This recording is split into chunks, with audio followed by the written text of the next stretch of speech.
लड़की से दिल लगाइएगा तो वो आपका ड्यूक और केटीएम देखेगी, फॉर्च्यूनर कार देखेगी, पैसा देखेगी, तो आपका दिल से उसको कोई मतलब नहीं है कि नहीं। तो ये बात सही है बोलना है कि मम्मी पापा से प्यार करते हैं और बिहान में मेहरारू को आप ही के कहने पर तलाक दे देते हैं। देखिए मेहरारू क्या है कि वो लाइसेंस वाला चीज है कि नहीं, गर्लफ्रेंड बॉयफ्रेंड का कोई चाइनीज सामान की तरह है। तो चलिए भाई लोग की फरमाइश मैं पूरी कर रहा हूँ। नवजिया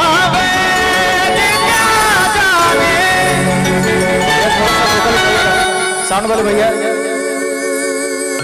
थोड़ा सा इसका स्केल बढ़ा दीजिए। बहुत बहुत धन्यवाद भाई, आप ही का, आपको देखते ही मुझे ये गाना याद आ गया था, तो आपकी फरमाइश मैं उसे पूरी कर रहा हूँ। और आप लोग एक बार खुद के लिए ताली बजा दिए जोरदार। अच्छा लग रहा है ना आप लोग को, मजा आ रहा है ना। उधर बगल में QR कोड भी लगा हुआ है, देख सकते हैं। मेरा असली रूप वही है, मेरी वही औकात है, मेरी वही पहचान है जिसने मुझे यहाँ तक लाके खड़ा कर दिया है। वो भी मैं आप सभी को दिखाऊंगा थोड़ी देर के बाद।